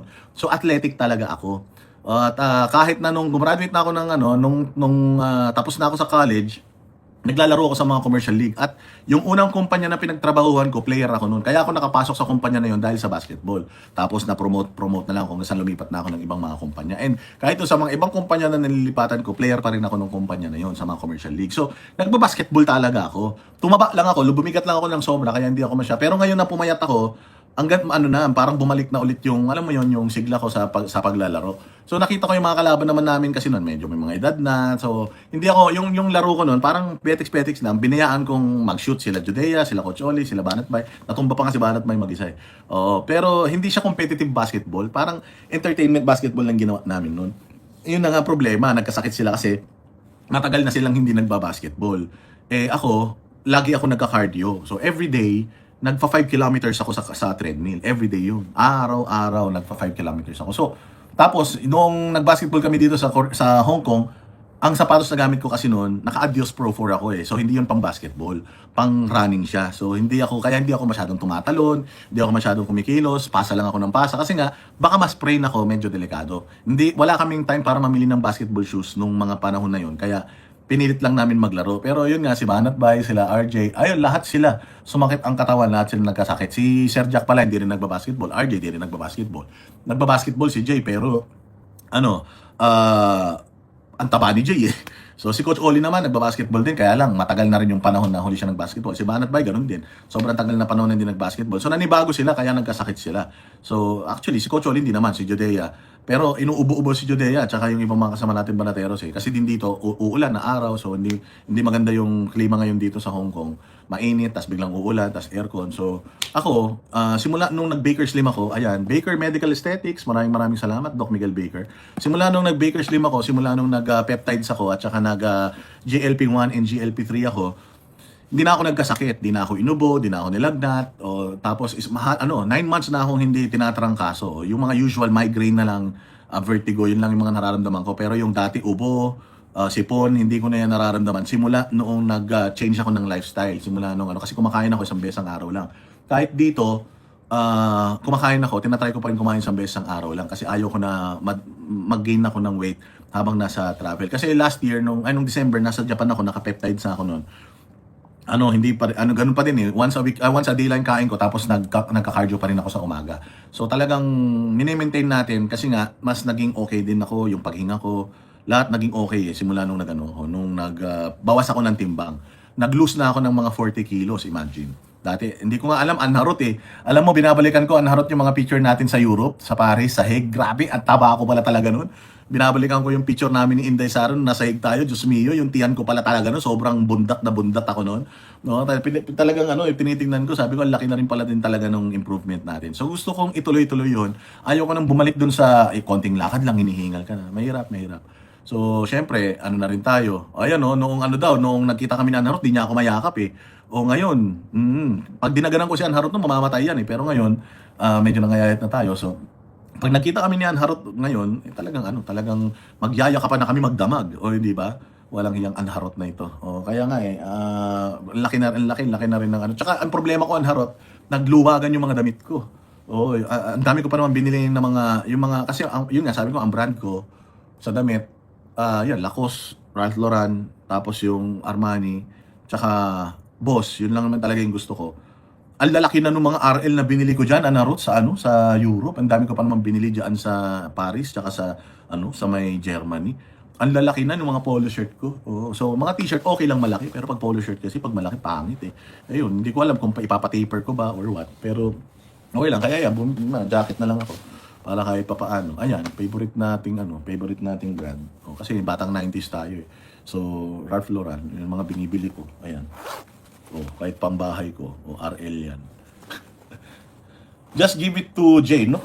Wag na, no? Mahal-mahal nun. Hindi, tsaka malaki din sa kanya yun. Maliit na tao lang si Jay. Mataba siya, pero maliit na tao lang siya. Hindi siya matangkad eh. So, pag binigay ko sa kanya, mahahaba. Mukha siyang payaso nun. So, tsaka mahal yun. Ayaw ko naman pamigay. Hindi siya mura eh. Siguro, try ko na lang ipa-taper. Kasi at least ang isang RL regular price yan, 6,000 din eh. So, mabigat yun, Anharot. Oo. Ako pa naman, sabi ko pa naman, madami pag bumili ko ng damit. Halimbawa, bumili ko ng t-shirt. Pag nagkasya sa akin, maganda yung fit sa akin, bumibili ko 5. Ganun, bumibili ko 10. Ganun, oh. Kaya minsan pare-parehas yung kulay ng damit ko eh. Okay lang yun kasi ganun ako talaga eh. Hindi ako, tsaka ano naman eh, usually naman ako, ganun lang naman. Gray, dark, navy blue, black, yun lang naman yung kulay. Lots of sales right now. Talaga ba? Bilan mo ko, Anharot. XL na lang ako. Alam mo ba yun? Oo. Bumili ako sa RL dito nung nakaraan kasi mura eh. Bumili ko ng V-neck. Ito, mahilig kasi ako sa V-neck. Bumili ko ng V-neck na ano. Kasi dati, nung mataba pa ako, gusto ko mag-V-neck kasi nga wala akong leeg dahil ang taba ako, di ba? So pag nag-V-neck ako, nagmumukhang meron akong leeg. Kaya nung nung nagkaroon ako ng leg, ayan na, nagpatato na ako sa leg kasi nga, kita na. So, basta mahilig ako sa V-neck, may nakita ako, bihira kasi si RL na may V-neck. So, binili ko yun. Double XL yung binili ko, hindi ko na sinukat kasi nga, pero pag uwi ko sa dito, natanggal ko na yung isa, bumili ko 3 eh. Tanggal ko na yung isa, pag sukat ko, okay naman, maluwag. Pero nung nagpunta ako ng RL doon sa outlet store, nagsukat ako ng XL, my goodness, ang ganda ng fit ng XL. Kaya isinoli ko yung dalawa, yung isa ko na sinuot, di ko na nasoli, yung dalawa, na isoli ko, napapalitan ko ng XL. So XL na lang ako ngayon. Imagine, imagine, hindi ba? Walang hiya na yan. Did you watch how the idiot was insulted in Canada? Actually, si Bongbong Marcos is being insulted sa buong mundo. Hindi lang sa Canada. Hinaharap lang siya, diplomatically, hinaharap lang siya ng mga diplomats at saka ng mga world leaders. Pero alam ng mga world leaders kung ano yung bisyo niya ni Bongbong. Alam ng mga world leaders na kurakot yan si Bongbong. Alam ng mga world leaders na may something yan si... Kahit nga si Vladimir Putin, kita mo, pinagtatawanan siya ni Vladimir Putin. Hindi nila may tatago yun. Alam nila yun na ito si Bongbong Marcos mayroong something ito. Hindi matinong tao ito. Alam nila yan na hindi matinong presidente yan. Alam nila yan. So, hinaharap lang nila yan diplomatically, pero alam nila, pag nakausap nila yan, pag na-interview nila yan, mga mannerisms niya, pagtulo ng mga sipon niya, alam nila yan. Huwag kayong mag-alala. Kaya lang, presidente man siya ng Pilipinas, schedule man yan, so, inaharap nila. Pero nakita niyo kung paano siya binastos nung nakaraan nagpunta siya sa Amerika, di ba? Hindi na siya hinarap ng mga world leaders doon. Hindi siya hinarap ni Donald Trump, hindi siya hinarap ni Xi Jinping, di ba? Kasi nga, pointless eh. Haharapin mo yung tao na yan, wala naman silbing tao yan eh. So, ano na yun? Buong mundo, alam yan. Kahit saan ka magpunta, basta narinig Marcos, yung tatay niya, yung reputasyon ng tatay niya, mga bossing, sa totoo lang, pag tinanong mo nga ngayon, Marcos, hindi na nila naiisip yung tatay eh. Pag sinabi mo ngayon, Marcos, ang naiisip na nila si Bongbong Marcos eh. Naburan niya na yung kanyang ginawang kabolbalan ng kanyang tatay. The Philippines is embarrassing, sabi ni Anharot. In Tagalog, nakakahiya ang Pilipinas. Oo, nakakahiya ang Pilipinas because we are being represented by an addict di umano. A corrupt di umano. Yun lang ang problema. Kasi syempre, katulad ng sinasabi natin, kapag tarantado yung leader, iisipin talaga ng ibang tao nung international community na tarantado, mas tarantado tayo. Bakit? Kasi alam na natin na tarantado, binoto pa natin eh. Di ba? Alam na natin na gago yung mga magulang eh. Magnanakaw yung nanay, magnanakaw yung tatay. Tapos ibinoto pa natin. Di ba? So sinong mas gago? Gago ba si Bongbong? Hindi. Ang gago tayo. Bakit? Ibinoto natin eh. Magnanakaw nanay, magnanakaw tatay. Tapos yung anak gusto mo maging masanto? Hindi naman pwede yun. Hindi naman santo ninyo yan. Sigurado ako kung magnanakaw nanay niyan, magnanakaw yung tatay, yung anak niyan magnanakaw din. Kaya wala ka nang dapat Marcos na pagkatiwalaan. Wala na talaga. So sabi nila si Amy Marcos, dapat pa ba natin pagkatiwalaan? Kung sinasabi nila si Amy Marcos, hindi anak ni Marcos Sr., di ba? Di baka kahit pa paano pwede mo papagkatiwalaan si Amy, kaya lang Marcos pa rin yan eh. So, hindi natin alam. Pero sure ako na si Bongbong Marcos anak ni Imelda at ni Ferdinand Marcos Sr. na parehas magnanakaw. Pupunta ng Canada yan. Kaya kayo sa Canada, tatanungin kayo, bakit, di ba, tinatanong sa inyo, ba't binoto nyo yan? Ba't binoto nyo? Alam nyo naman magnanakaw yan. Yung nanay at saka tatay magnanakaw, binoto nyo pa yung anak. Gano'n kayo katanga para isipin, para hindi maisip na magnanakaw din yan. Or baka alam nyo naman, o baka gusto nyo lang talaga mga Pilipino na magkaroon kayo ng magnanakaw na presidente. Di ba? Yun yung nakakaya. So yes, nakakahiya ang Pilipinas, nakakahiya ang Pilipino kasi parang lumalabas, di tayo nag-iisip. Rally tayo ng rally. Di ba? Sino ba yung mga nagrarally ngayon against Bongbong? Putang ina, yan din yung mga bumoto sa kanya. Itong Iglesia ni Cristo, yan din yung nag-endorso sa kanya. Di ba? Rally tayo ng rally. Reklamo na, buti ako talaga morally. Hindi ako guilty kasi hindi ko talaga binoto si Bongbong Marcos. Di ba? Kaya nga sa susunod, yan ang gagawin natin. Wag na tayong umasa dun sa endorsement ni ganito, endorsement ni ganyan. Aralin natin yung mga kandidato. I-background check natin yung mga kandidato. Kayo nga, pag nag-apply kayo ng trabaho, bina-background check kayo ng mga kumpanya ninyo Di ba? Yan pa kaya magiging presidente natin, hahawak ng lahat ng mga ahensya ng pamahalaan. Di ba? Oh, ano yan? So, aralin natin yan. O, si Anharot, hindi rin niya binoto yung magnanakaw. Ang binoto ni Anharot, si Isko. Ako, binoto ko si Isko. Di ba? Do you have, sabi ni DJ Kitwen, do you have any plans to run for senator or congress? Wala. Hindi tayo pang ganyan. Pang vlog lang tayo. Ayoko maging politiko. Bakit? Tinan mo ang sarap ng trabaho natin. Bilang isang vlogger, bilang isang Pilipino, ang sarap na sinisilip mo yung mga mali ng politiko. Tapos magpupolitika ka. Sabi nga nila ang subject mo, politiko. Tapos magpupolitika ka, you're making yourself available to be a subject sa mga kritisismo ng mga putangin ng mga mga ulol na mga vlogger na naglipanan, mga tatanga-tanga, di ba? So wag na. Okay na ako dito. Okay na tayo dito. Mag-ano na lang tayo, mag-usap na lang tayo rito, patikusin natin lahat. Kung halimbawa si Inday Sara maging presidente, tapos nakita natin si Inday sumablay din. Babatikusin din natin si Inday. Lahat babatikusin natin dito. Kahit sino pa yan. Si Bongo, babatikusin natin si Bongo. Nakikita natin si Bongo ngayon, hindi masyadong nakikikilos. Hindi masyadong lumulutang. Babatikusin natin yan. Si Bato, binatikos din natin yan. Di ba? Yun. Sabi nga, stop. Your calling is to criticize politicians. Yes. We are criticizing politicians para magkaroon sila ng mataas na standards. So, doon tayo. Ay, replace ko na si Pumarin, putang ina niyan, si Franz Pumarin. Pwede. Pwede. Pero, hindi, maunlad na Quezon City. Kahit sinong congressman ilagay mo dyan, magdanakaw yung mga pukin ng ina niyan. Walang pag-asa yan. Putsang ina, alinis twist. Parang sa inyo din sa Makati, puro magdanakaw tao dyan. Mga hayop na yan. How about Bongo? Si Bongo, ang nakikita ko kay Bongo, masyado siyang tahimik. Parang meron din siyang agenda. Hindi na natin alam kung ano. Pero once na nalaman natin yung agenda niya, if yung agenda niya is para sa bayang Pilipinas, susuportan natin yan. Pero kung agenda niya is makakasira sa bayang Pilipinas, babatikusin natin siya. Wala tayong pipiliin dito. Ang balateros, pag tama palakpakan, pag mali banatan. Ano tayo dyan? Sureball tayo dyan. So, ano natin yan? Aalamin natin lahat yan. Tutulungan ko kayo na makapamili ng mga kandidato sa 2028. Excited na nga ako sa 2028 Kasi pipiliin ko ng maigi yung mga kandidato natin, mga bossing. And I hope talaga si Pastor Apollo Kibuloy tumakbo sa 2028 ulit. I hope.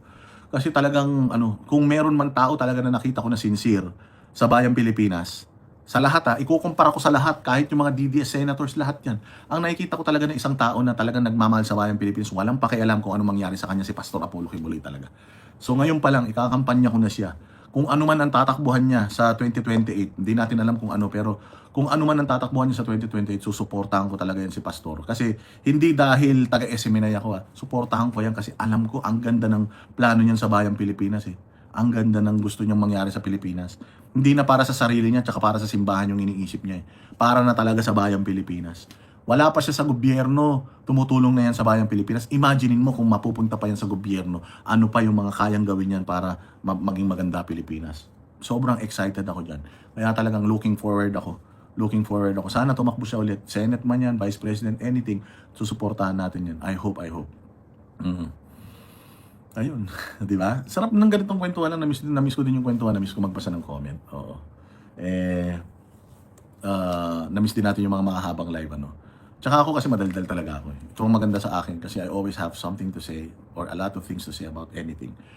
So kaya nga ako pagka may nakikita akong comment dyan na nababasa na natin kagad, nakakapag-react na tayo kagad. But we're also excited this coming Monday sa impeachment ni Inday Sara. The bloodbath starts on Monday. Makikita ninyo kung gaano kagagaling yung mga abogado ni Inday Sara. Makikita ninyo yan. He will be the only one left. He will be the one who will use up the Pro Duterte because the Prime Minister is the BBM. Hirap talaga pag English yung You never out of things to say. Oo nga, Anharot.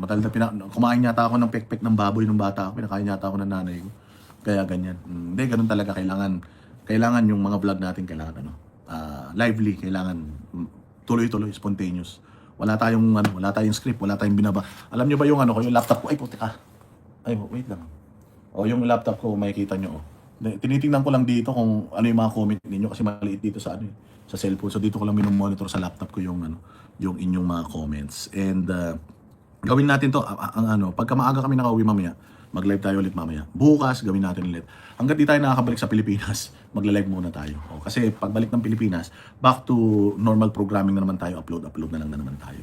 Napansin ko kasi mas marami ang mas mataas ang reach ng upload versus sa live. Kaya paminsan-minsan magla-live tayo. Ang plano ko, Anharot, mag-live doon sa isang channel natin, Boss Dada. Sige, buhayin natin yung live doon sa kabilang channel. Tapos dito, more on upload tayo. Focus tayo sa ngayon.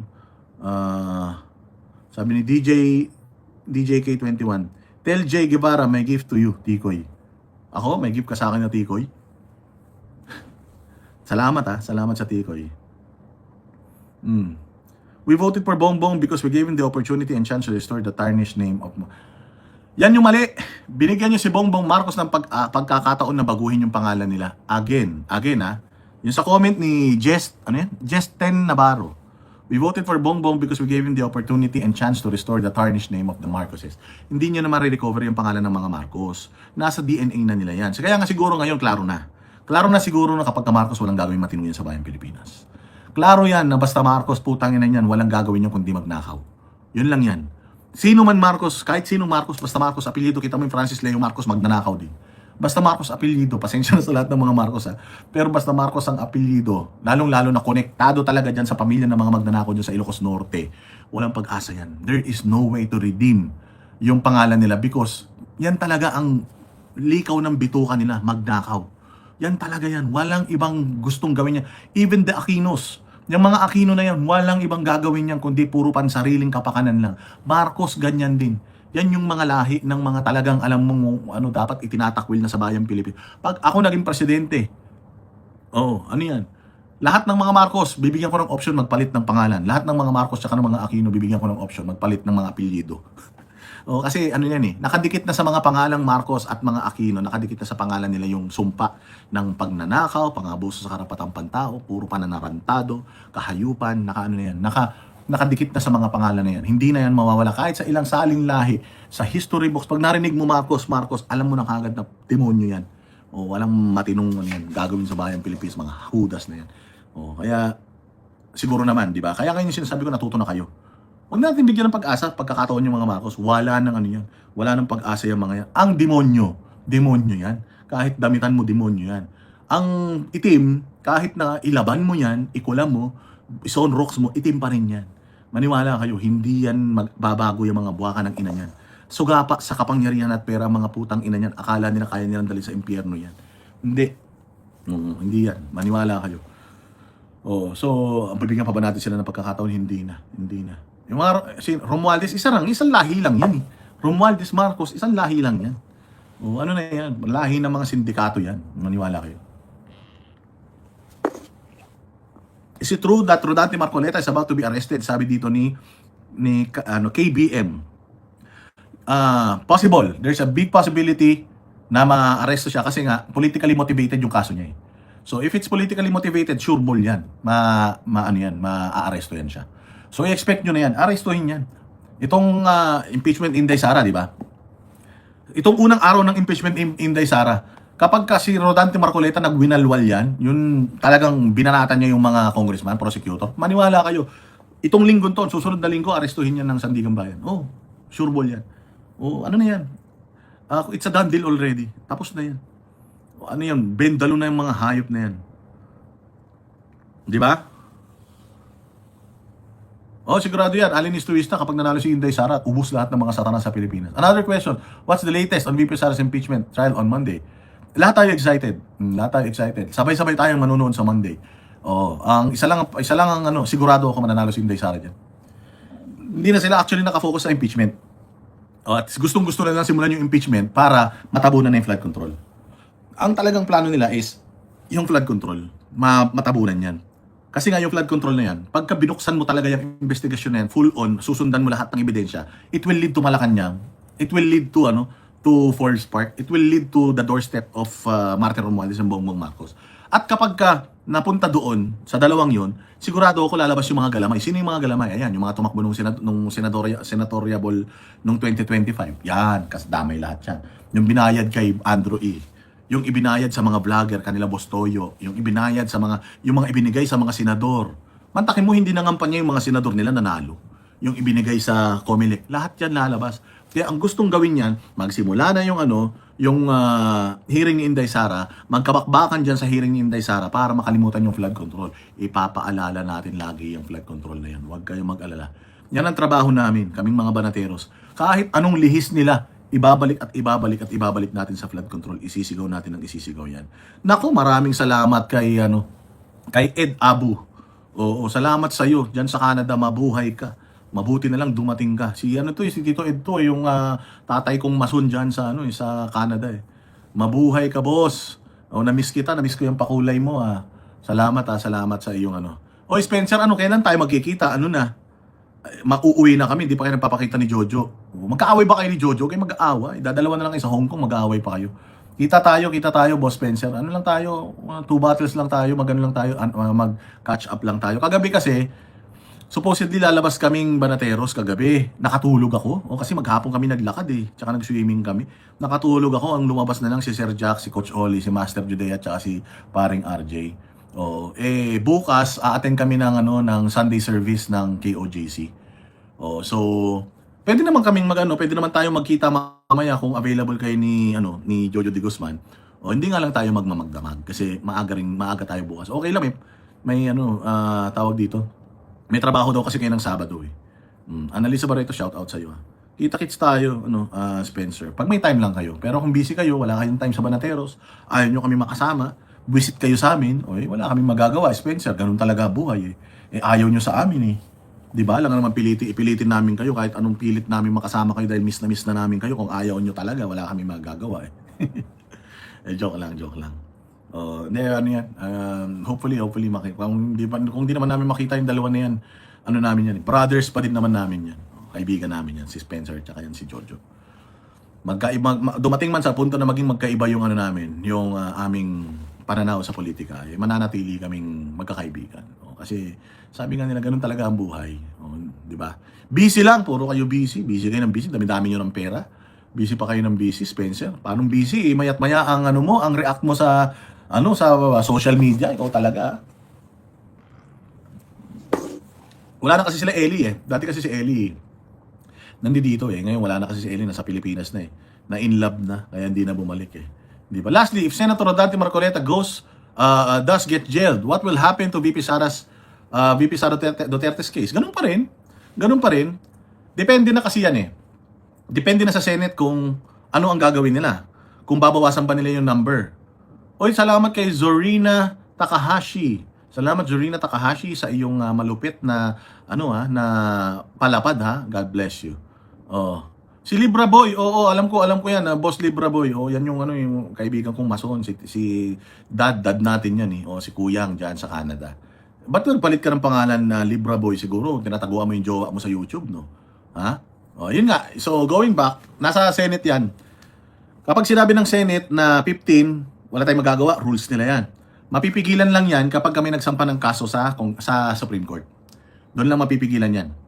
Kung ang pinalalabas nila Tito Soto, pagbobotohan yan eh. Pag sinabi na 15, 14, 13, it's up to the Senate. Kasi nila, korte nila yan eh. Rules nila yan. Ngayon, kung gusto mong kung gusto mong questionin yon, the only way is to go to Supreme Court. Kailangan mo magsampa ng kaso sa Supreme Court para yung Supreme Court na magsasabi whether tama ba yung magiging desisyon nila na bawasan yung numero or hindi. Well, syempre, self-serving yan. Yung kabilang kampo, sasabihin nila, yung mga ayaw kay Inday Sara, sasabihin nila, hindi, dapat 15, dapat 13, dapat 14. Kasi sabi ng batas, ganito, ganyan. Yung kabila rin, ganun din. Hindi, sabi ng batas, malinaw sa batas na kailangan 16 of all the members, sabi na 16, kasi two-thirds of all the Senate members, di ba? So, magtatalo yan. Ngayon, sino magsasabi kung sinong tama sa dalawa na yan? Yung mga tao ba? Hindi. Ang magsasabi kung sinong tama dyan sa dalawa na yan, bagamat parehas silang tama dahil ini-interpret nila yung batas, ang meron lang pwedeng magdesisyon is yung Supreme Court. Hindi naman magdidesisyon yung Supreme Court kung walang magsasampa ng kaso. Kung walang magsasampa ng certiorari, kung walang magsasampa sa Supreme Court ng petisyon. So hindi yan ma-address until magtatalo-talo, magdidebate lang yan. Walang katapusang debate yan. Hindi matatapos ang debate tungkol dyan hanggat hindi yan dinidesisyonan ng Supreme Court. Ganun yun. Parang kay Senator Bato de la Rosa din, yung pag-aresto sa kanya. So kahit anong sabihin ng magagaling na abogado, na pabor kay Bato de la Rosa na hindi siya pwedeng arestuhin dahil walang jurisdiction, sasabihin ng mga kalaban na pwede siyang arestuhin dahil nung nangyari yung mga bagay na yan, tayo membro pa. So ang tanging makakapag-desisyon dyan is yung Supreme Court.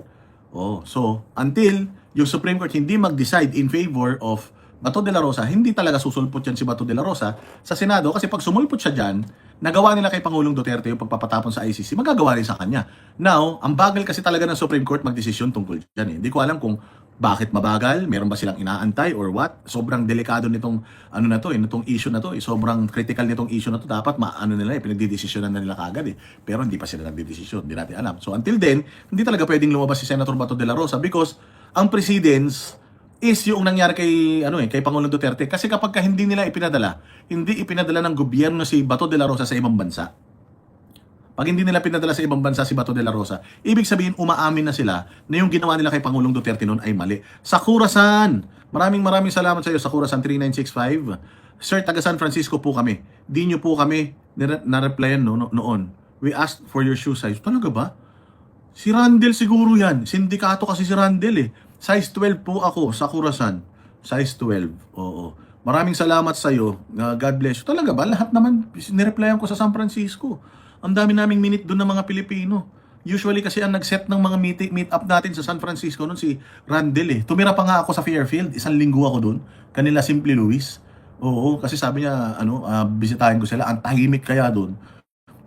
Tsaka sinundo ako doon sa Fairfield. Sinundo ako doon ni Jacqueline Oo, taga San Jose pa sila Jacqueline. Sinundo pa ako doon. Sayang, di tayo nagkita. Di bali, baka sakali makabalik pa rin naman kami dyan. Nako po, ang aking bossing na si Libra Boy talaga naman. Ingat kayo dyan, boss. Di may work pa bukas. Kaya matutulog na. Enjoy po lahat. Enjoy po lahat. Magaling yan. Ano talaga ba? Thank you very much. Mas magaling ka, Libra Boy. Boss Ed Dabu, ang mga pangalan pa lang. Alam mo talagang may tinataguan Oo, yung kuyang natin, yung mga Alam mo kuyang, yung namatay na kapatid ni Pangulong Duterte, diehard na mason talaga yun. Oo, solid talaga yun. Mahal na mahal kami nun. Maraming salamat, Libra Boy, sa iyong, na-miss ko yan, yung pag-share ng blessings. So maraming salamat sa iyo. God bless you. Yes, yes, Boss Dada, and I met, you should contact Randall. Diba, si Grail 05. Nagkita kami niyan sinong Randall ang si Putragis nagkita rin kami. Si Tita Lot nagkita rin kami, yung taga San Jose din yun si Tita Lot basta ang dami naming minute diyan sa Amerika nung nandiyan kami. Nung nandoon kami sa Las Vegas, may mga minute din kami ng mga Pinoy doon. Diyan sa LA, na-meet namin si Boss Raydinho, si Sean Bongkayaw, yung mga legit banateros, na-meet natin diyan. Talagang di bali, baka makabalik kami ng Amerika. Pero parang ang plano namin nila, Coach Oli, baka magpunta kami Hawaii. So, Hawaii muna tapos punta ng US diyan sa San Francisco kasi talagang kailangan bisitahin namin si Ninong Randall. Luma na kasing mga camera ko, kaya kailangan bisitahin ko na si Ninong Randall kasi bibilan ako ulit ng camera Di ba? Hindi nag-upload si Banat Bay, Panda Rock. Hindi nag-upload si Banat Bay kasi may sakit siya. May trangkaso. 3 araw na siyang hindi nakakalabas. So let's pray na maging okay na siya. Kasi pabago-bago klima, may hika kasi yun si Banat Bay. Pabago-bago klima dito kaya medyo hindi nakapag-adjust. Tsaka pagod din kasi biyahe kami ng biyahe. Yung first 1 week namin sa China, biyahe kami ng biyahe, lalayo ng biyahe. Kaya medyo napagod din. Kaya pagdating namin dito, iba na naman yung klima. Kaya nagkasakit na si Boss Bay. Pero yan, sanay naman yan mga, siguro isang tulog pa. Okay na yan, bukas mag-upload na yan ng kanyang mga mag-upload na yan ng kanyang mga videos. Di ba? Sabi ni KBM, thanks Boss D. You're doing a great job. Thank you very much. Ako naman, I'm always here. Maging consistent tayo even though nasa biyahe tayo, maghahatid pa rin tayo sa inyo ng mga makabuluhang kwentuhan. Malapit na kami bumalik ng Pilipinas. Mare-reaksyonan na natin ulit yung mga balita. So, taste lang muna. Tuloy-tuloy na ulit tayo pagbalik natin ng Maynila. Yung mga banatero, si Coach Oli, hindi siya kasi si Coach Oli pag nasa vacation talaga yan. Si Master Judea, ganun din. Si Sir Jack, tsaka si paring RJ, ganun din. Ako kasi, talagang kailangan maghanap ako ng time to react sa mga issues na nagaganap sa bayang Pilipinas. Kasi, kailangan natin yun kailangan natin yun. At ako rin, kailangan ko rin mailabas yung aking mga saloobin patungkol sa mga nangyari sa bayan natin or else, nag-fail tayo sa ating responsibility. I take it upon myself na talagang responsibility ko bilang isang Pilipino na mag-react sa lahat ng mga injustices, mag-react sa lahat ng mga corruption, mag-react sa lahat ng mga hindi tamang nangyayari sa bayan Pilipinas. Yun lang yung kaya natin gawin, yun lang yung libre eh. Yung magpahayag ng saloobin, yun lang ang libre. O hindi man natin kayang ilagay ang batas sa sarili nating mga kamay at singilin at kitilin ang buhay ng mga putang ina niyan. Ang kaya lang natin gawin is magpahayag. Kahit na idemanda nila tayo ng idemanda, tuloy-tuloy pa rin tayo. O kahit magastos, kahit na maaksaya sa oras, nilalabanan natin, hindi tayo nagpapatalo, hindi tayo nagpapagapi, at lalong-lalo hindi tayo nagpapabayad, di ba? Ang dami ng mga offers sa atin, pero hindi. Mas okay na ako dito, tumanggap na lang ako ng mga pakulay galing sa aking mga followers and subscribers kaysa tumanggap tayo ng pera galing sa pagnanakaw. Wala na tayong wala na tayong kaluluwa nun kapag gano'n, wala tayong prinsipyo. Di ba? Wala na. Sabi niya, I laughed so hard at the video of Filipinos cursing Aling Claire in Canada. Ay, kasama ba si Auntie Claire sa Canada? Sarap ng buhay ng putang ina, no? Papasyal-pasyal ang hayop, no? Tapos, hindi naman nagtatrabaho ng matitino mga buwisit na yan, mga demonyo. Di ba? So, ayun lang. So, for now, anong oras na ba? It's 10 o'clock. I will be meeting the Banateros in a bit. Makikita-kita kami. Pupunta kami ng, dyan sa Chimsatsuy, sa TST. Punta kami dyan. Tsaka pupunta kami sa mamayang gabi. Diretso na kami sa Mongkok. Yung aking daughter, nagpapabili ng something sa mga anime stuff. So pupuntahan namin yan. So hanggang gabi na kami dyan sa Mongkok. Sa mga kababayan natin, kung mamasyal kayo sa Mongkok, makikita nyo kami dyan. Basta may maingay si na yan, si Sir Jack na yan. Kita-kita tayo dyan. Tapos pag maaga kami nakauwi mamaya, mag-live tayo ulit, kwentuhan tayo, titingnan ko yung mga balita, and then re-reaction na natin ulit yung mga balita na makukuha natin, makikita natin. Gagawa ko ng listahan. Kasi hindi ako makapag-present dahil naka-mobile lang tayo. So pagbalik ng Pilipinas, promise, back to normal na tayo, and I'll make sure na mai-entertain kayo ulit. Okay? So maraming salamat sa lahat ng mga nanonood. Mabuhay kayo. Like and share ninyo itong video na to para makarating sa kinauukulan. Mga hayop yung mga yan. Akala nila hindi natin sila nakikita. Huwag tayong papatay-patay. Dire-diretso lang tayo. Nako po, maraming salamat talaga dito sa aking bossing na si Libra Boy. God bless you. Parang ayaw pa ako matapos si Libra Boy. Pag ganyan ng ganyan, di ako matatapos. Alam niyo naman, kaya akong magsalita rito kahit 5 oras, dire-diretso. Napakasipag pa naman natin. Thank you very much Libra Boy, mabuhay ka, God bless you. Sana ay lagi kang safe diyan. And pag uwi mo ng Pilipinas, boss, message mo ko, okay? Message mo ko pag uwi mo ng Pilipinas, sunduin kita sa airport. Ganyan ako magmahal ng Banateros. Kahit ako mismo susundo sa airport. Kasi matatandaan ko nung umuwi si Sheila Q dito sa Pilipinas, sinundo ko rin sila mag-asawa sa airport. Message lang. I'm at your service. Ako, lahat ng Banateros, mahal natin yan. Maraming salamat sa inyo. Apple Lakay did with the Golden Buddha, excavated by Ilocano in Baguio. Ewan ko, it's yan eh. Yung Golden Buddha na yan, myth yan eh. Hindi pa yan proven. Pero for a very long time, yan, lumalabas yung mga issues na yan, ng Golden Buddha. Ay, nako, hindi na naman ako matatapos kasi ito ang kainaman kapag ka-live, Kasi, alam mo yung palitan tayo ng ideas, nababasa natin yun sa comment eh. Walang vlogger na may kaya ng ganito, yung spontaneous na kwentuhan. Wala. Si Boss Dada at saka mga Banateros lang yan, di ba?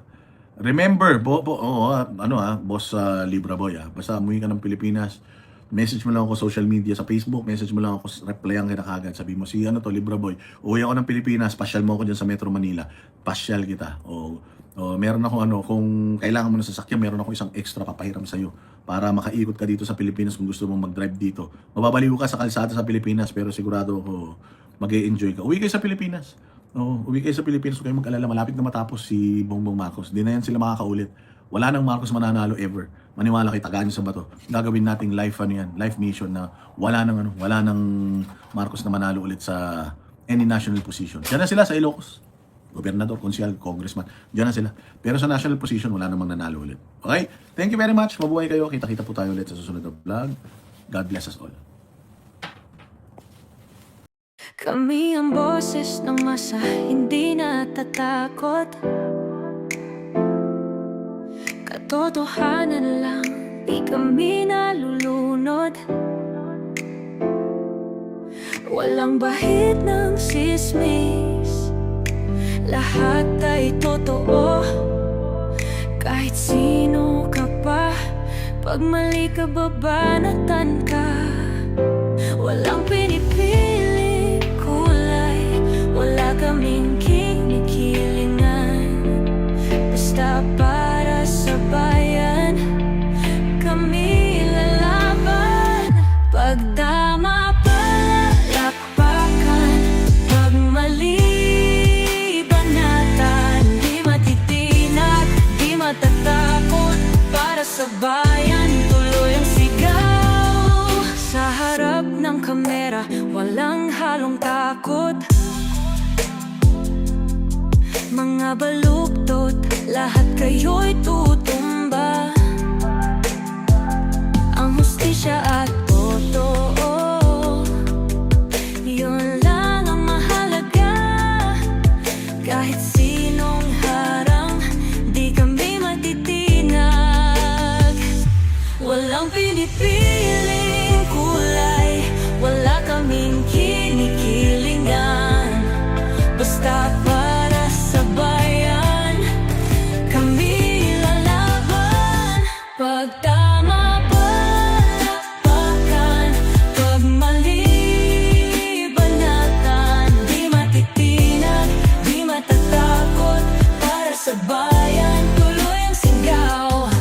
Kung nasa tama ka, ikaw ay aming kasama. Pero pag mali ka, handa ka na bang mabasag? Banateros kami, walang inuunan. Dahil bayan muna, bago ang sarili.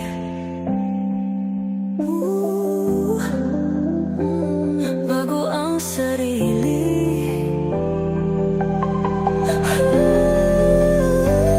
Pagtama palakpakan, pag mali banatan. Banateros ang sigaw, katotohanan ang laban.